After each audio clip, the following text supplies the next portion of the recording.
गुमुनि ऋषि चरण प्रहारी और तबहु से राम बने पगुधारी। तो पगुधारी शब्द भगवान राम के लिए कहा गया। सीता और राम की जोड़ी को देख करके मोहित हुए। अगर शंका है, अब भी मन में संतुष्टि नहीं है, तो परीक्षित जी जिस समय भगवान राम और सीता जी स्वयंवर में थे, दोनों लोगों की उम्र कितनी थी? अब आप देवी भागवत में देखें, देवी भागवत में बताया गया है जिस समय प्रभु राम और सीता जी स्वयंवर में थे, उस समय लिखा गया कि 16 वर्ष की राम हती और रहाई खट वर्ष सिया महारानी। 16 वर्ष के प्रभु राम रहाई खट वर्ष सिया महारानी। सीता जी की उम्र उस समय केवल 6 वर्ष की थी। मेरे भाइयों, विचार करो, जिसके 6 वर्ष की उम्र हो, क्या उसे नारी कह सकते हो? नहीं कह सकते हो। 6 वर्ष की तो कन्या होती है। इसलिए सीता और राम की जोड़ी को देख करके मोहित हो। अगर फिर भी ना मानो तो परीक्षित जी कोशिश करेंगे मनाने के लिए आपको। मोहित होना कितने प्रकार का होता है? मोहित होना होता है 2 प्रकार का। कौन कौन सा? एक होता है कामुक। जैसे आपने जीवन में अपने कोई वस्तु देखी और आपने देखा तो विचार ये आ गया है कि ये वस्तु हमें मिल जाए, ये वस्तु बड़ी सुंदर है, ये मुझे मिल जाए। ये होता है कामुक। और एक होता है भावुक। जैसे आपने देखी वस्तु को, कहा बड़ा सुंदर है, वस्तु बड़ी सुंदर है, लेकिन आपके मन में ये भावना नहीं आई है कि ये हमें ही मिल जाए। जैसे वैसे हमें आज तक कहीं प्रमाण नहीं मिला। अगर आप लोगों को कहीं पर मिला हो तो मुझे भी बता देना। त्रेता में जिस समय जनकपुर की नारियों ने प्रभु राम को देखा तो किसी के अंदर ये भावना थी कि ये राम हमें मिल जाए। भाई हमें तो कहीं पर लिखा नहीं मिला। जनकपुर की नारियों के अंदर यह भावना थी कि अगर राम ये सीता को मिल जाए तो राम और सीता की जोड़ी बड़ी सुहावनी लगेगी। ये जनकपुर की नारियों के अंदर भावना थी। अब आप द्वापर में देखें, परमात्मा तो वही थे। अब द्वापर में जो गोपिकाएं मोहित हुई, तो भागवत पुराण पर लिखा गया है उन गोपिकाओं के अंदर भावना क्या थी कि नंद गोप सुतम देवी पति में कुर्ते नमः। नंद गोप सुतम देवी पति में कुर्ते नमः। जो नंद का छोरा है ये हमें पति रूप में प्राप्त हो जाए। ये द्वापर में गोपिकाओं के अंदर भावना थी। लेकिन त्रेता में जनकपुर की नारियों के अंदर यह भावना नहीं थी कि राम हमें मिल जाए। तो भैया मोहित होना होता है 2 प्रकार का। जो त्रेता में मोहित हुए वो भावुक रूप से मोहित हुए थे। अब आप पहली बात पर आ जाओ। जो इस जीव के एक नारी है जिसका नाम है सुनीति।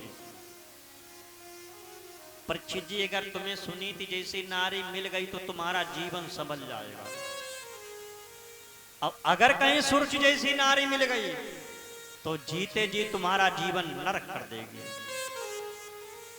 अगर नारी सुनीति जैसी मिली तो तुम्हारा जीवन संभल जाएगा। अगर सूरज जैसी नारी मिल गई तो घर को नरक बना देगी। नारी चाहे तो घर को स्वर्ग बना सकती है और नारी चाहे तो घर को नरक बना देगी।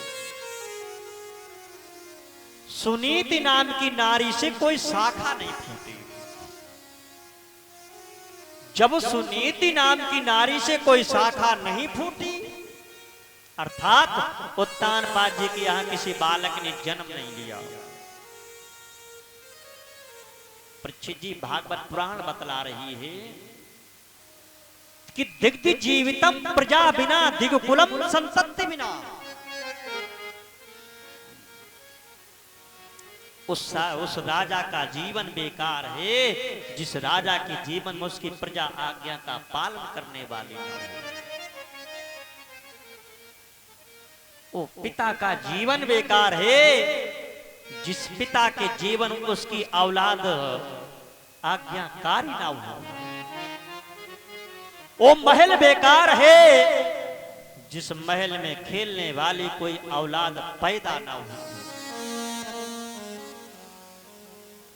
पत्र बिने बिटप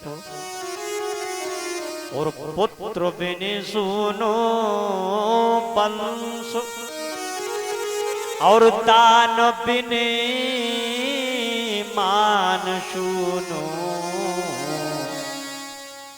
गे बिन भामिनी। वो महल बेकार है जिस महल में रहने वाले कोई गृहिणी नहीं है। वो वृक्ष शोभा नहीं देता जिस वृक्ष में पत्ते नहीं आते। और राज्य बेकार है जिस राज्य को कोई चलाने वाला ना हुआ हो। वो दौलत बेकार है जिस दौलत को कोई खर्च करने वाला ना हुआ हो। आत्मदेव जी की आंखों पर आंसू आ गए। मेरे पास राज संपदा है लेकिन एक पुत्र नहीं है। ऐसा कौन सा मैंने पूर्व समय में पाप का कार्य किया जो आज मेरे यहां किसी बालक ने जन्म नहीं लिया। आत्मदेव जी जिस समय वो उत्तानपाद जी जिस समय अपने महल में आए, मैया सुनीति ने देखा, पूछा नाथ आज आपकी आंखों पर आंसू क्यों हैं? रानी मेरे पास राज संपदा तो है लेकिन एक पुत्र नहीं है। महाराज मैं भी सुन रही हूं, मैं भी सुन रही हूं। अब तो गलियों गलियों में हंसी हो रही है। उत्तानपाद जी ने पूछा रानी तुमने क्या सुना? कहा रानी मैंने सुना है कि इतने दिन तक संतान नहीं और सब दुनिया हंसी उड़ाती है और महाराज निवल कहलाते हैं और दासी बांजे कहाती है। गलियों में हंसी हो रही है। सुनीति कह रही महाराज अगर शिवाग्नि से किसी बालक ने जन्म नहीं लिया आप दूसरी शादी कर लो। नहीं रानी यदि मैंने दूसरी शादी कर ली तो तुम्हारा क्या होगा? प्यारी मैं तो शादी कर लूं पर जीवन की ना शादी होगी और घर तो मेरा पस जावेगा पर तेरी बर्बादी होगी। रानी यदि मैंने जीवन में कहीं दूसरा विवाह कर लिया तो फिर तुम्हारा क्या होगा? सुनीति कहने लगी महाराज जब हम दोनों बहनें आपस में मिल जाएंगी तो आपके जीवन में एक नया निखार आ जाएगा। अवश्य आप दूसरी शादी कर लो नाथ। कि बोली सुनीत नीते नाथ और जब हम दोनों मिल जावेंगे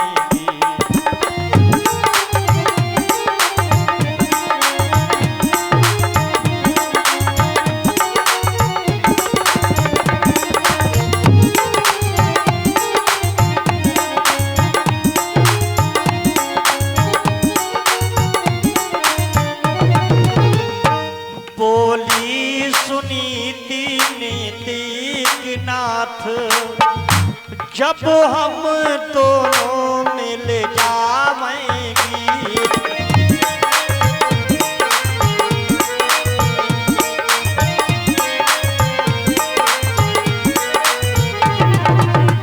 संगम अक्षय फट होगा, संगम अक्षय फट होगा, फिर आँखों में बिठलाऊंगी।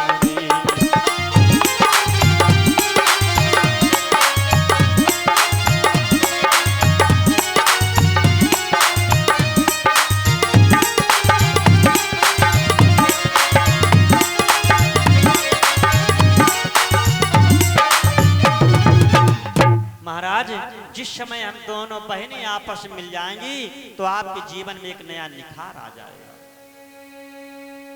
सारी रात्रि मैया सुनीति ने उत्तानपाद जी को समझाया। सुबह जिस समय राज दरबार में आए, मंत्रियों को बात मालूम हुई। मंत्री कहने लगे, महाराज अगर रानी जी ने कहा है तो आप दूसरी शादी कर लो। धन्य मामा, जो अपनी सौतेली बहन बुलाने के लिए कह रही है। मेरे भाई बहन, हमारे संतों ने वर्णन क्या किया कि कांटो बुरो करील को और बदरी को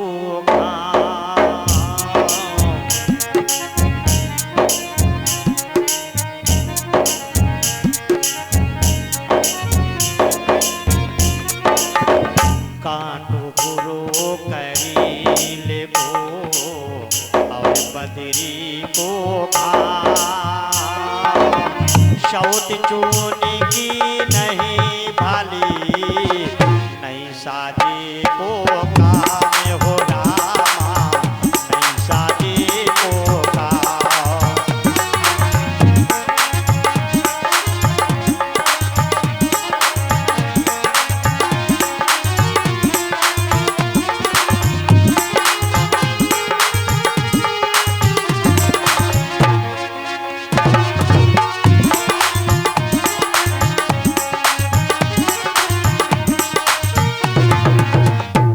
मंत्रियों ने कहा, महाराज अगर रानी जी कह रही तो आप दूसरी शादी कर लो। अब दूसरी शादी जिस समय उत्तानपाद जी ने रचाई, अब आई है सुरुचि। अभी तक थी सुनीति। जो माता बहन सुंदर नीतियों पर चले और सुंदर नीतियों पर चलाए, उसी का नाम है सुनीति। लेकिन जब सुनीति नाम की नारी से शाखा कोई नहीं फूटी, भैया शाखा जीवन में कब फूटती है?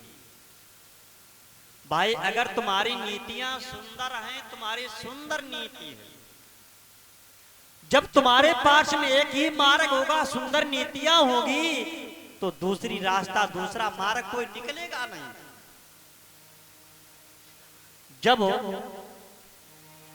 सुरची की डोली आकर के दरवाजे पर रखी गई, मैया सुनीति ने विचार किया कि महाराज मेरी सौतेली बहन आई, आज हम जाकर के अपने महाराज की आरती करेंगे। आरती की थाल लेकर के मैया सुनीति जिस समय देहली के पास आई, और तब तक परीक्षित जी सुरची के पास मंथरा पहुंची गई। नाम की मंथरा नहीं थी, वो काम की मंथरा थी। सुरची से जाकर कहा, रानी जी महाराज की एक शादी हो चुकी है। एक शादी हो गई? हाँ। सुरची ने उत्तानपाद जी को बुलाया, आप इधर आइए। उत्तानपाद जी, क्या बात है रानी, क्या तुम्हारे विवाह हो चुका है? हाँ। और जब तुम्हारे एक विवाह हो चुका तो फिर हमें यहाँ क्या धड़ झुकने के लेकर आए हो? महाराज मैं जीवन भर एहसान मानूंगी। ऐसा न करो इतना राजन, और डोली को वापस करवा दो, और तुम इसके साथ बिहार करो, मुझको बिहार में पहुंचा दो। जब एक तुम्हारी नारी थी, तो मुझे व्यर्थ ही लाए हो, और वही भोग भोगने काफी थे, क्या भाड़ झोंकने लाए हो। मैं जीवन भर आपका एहसान बनाऊंगा, आप मेरी इसी समय डोली को वापस कर दो, मैं अपनी सौतेली के साथ महल कदापि नहीं जाऊंगा। अब मैया सुनीति ने विचार किया, शायद आने वाली बहन महाराज से कुछ कह रही है। आरती की थाली तो वहीं रख दी। मैया सुनीति सुरची के पास आई, बहन क्या बात है? अरे तुम डोली से उतर करके महल के अंदर चलो, मैं रानी नहीं हूं। अगर मैं रानी हूं तो केवल सेवा पद की रानी हूं, मैं रानी नहीं टहलनी हूं, और जब जैसे आज्ञा पाऊंगी, और 2 रोटी बहन दिए रहना, मैं तेरा लाले खिलाऊंगी। मुझे तुम्हारी दौलत नहीं चाहिए, राज नहीं चाहिए। इस भागनी से किसी बालक ने जन्म नहीं लिया, आपकी गोद में जो बालक आए मुझे बालक खिलाने के लिए देना, मैं तुम्हारा लाल खिलाया करूंगा, मुझे केवल 2 रोटी दे देना। सुरची कहने लगे, मैं तुझे अपना बालक दूंगी। अरे तू तो डायन है, डायन। या तो किसी दिन मेरे बालक का गला घोट करके खा जाएगी, नहीं तो किसी ना किसी दिन तुम मुझे जहर खिलाएगी। इतना सुना तो मैया सुनीति की आंखों पर आंसू आ गए। मैंने आस लगाई थी आने वाली बहन जो आएगी उससे पुत्र होगा, मेरी गोद में आएगा। मैया सुनीति उत्तान बाजी के पार पहुंची। नाथ,